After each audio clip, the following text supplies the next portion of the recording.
ଆଚ୍ଛା ଭାଇ ହଁ କଣ ଏଠି ହେଲା? ଖାଇବା ଦୋକାନ କୋଉଠି ଅଛି? ଖାଇବ ତ ହଁ ହଁ ହଁ ସେଠି ପଳା ସେଟା ମୋ ଦାଦାଙ୍କ ଦୋକାନ ସବୁ ମିଳିବ ଖାଇବ ଏଇପଟେ ଚାଲନ୍ତୁ ସିଧା ଭାଇ ଦୋକାନ ଚାଲନ୍ତୁ ଦେଖାଉଛି ଯିବ ଦାଦା ଖାଇବ। ଦୋକାନ କହୁଛନ୍ତି ପରା ଆସ ହଉ ଚାଲ। ଭାଇ ଆଜ୍ଞା ଏଇ ନିଅ ଭାଇ ଖାଇଦିଅ।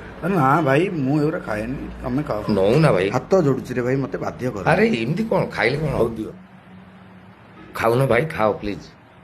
ଆପଣଙ୍କ ଅଞ୍ଚଳ ଭାରି ଭଲ ଲାଗୁଛି ଆପଣଙ୍କ ସହିତ ଦେଖା ଲାଗି ଭାରି ଭଲ ଲାଗିଲା ଅସୁବିଧା ପଡ଼ିଲେ ଆପଣଙ୍କୁ ସାହାଯ୍ୟ ମାଗିବି ଯାହା ପ୍ରୋବ୍ଲେମ ଆମକୁ କହିବ ହେଲା ଭଲ ଲାଗିଲା। ଯାହା ହଉ ପ୍ରଭୁଙ୍କ ଲୀଳା। One day later.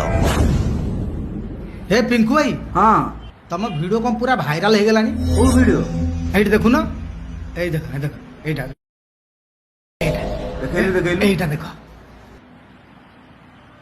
ଜୀବନର ଚଲା ବାଟରେ ଆଜି ଜଣେ ଭାଇଙ୍କୁ ଦେଖିଲି ପାଖରେ ଯାଇ ପଚାରିଲି କଣ ହେଇଛି ସେ କହିଲେ ବହୁତ ଭୋକରେ ଅଛି ଭାଇ ମୋତେ ଏଇ ଦୋକାନରୁ କିଛି ଖାଇବା ପାଇଁ ଦିଅନ୍ତୁ। ମୁଁ କହିଲି ଇଏ ଗୋଟେ କଥା ଆଜିକା ଦିନରେ ଉପାସ ଆସ ଭାଇ ଭଗବାନ କେତେବେଳେ ଆସି କୋଉ ରୂପରେ ପରୀକ୍ଷା ନିଅନ୍ତି ତା କିଏ କହିପାରିବ। ଦୋକାନୀଙ୍କ ଠାରୁ କେକ୍ ଆଣି ମୁଁ ତାଙ୍କୁ ଦେଲି ତାଙ୍କ ଆଖିରେ ଥିଲା ଲୁହ ସେ ହାତ ଯୋଡ଼ି କହିଲେ ଏ ଋଣ ମୁଁ ଆପଣଙ୍କର ଜୀବନ ଜୀବ ଶୁଝି ପାରିବି ନାହିଁ। ଖାଇଲା ବେଳେ ମୁଁ ଲକ୍ଷ୍ୟ କଲି ଭାଇ ଜଣକ ବହୁତ ଭୋକରେ ଥିଲେ କଲ୍ୟାଣ କରୁଥିଲି ସେ ମନେ ମନେ ମୁଁ ଭଗବାନଙ୍କ ନିକଟରେ ପ୍ରାର୍ଥନା କରୁଥିଲି ପ୍ରଭୁ ଏମିତି ବଳ ମୋତେ ସବୁବେଳେ ଦିଅନ୍ତୁ।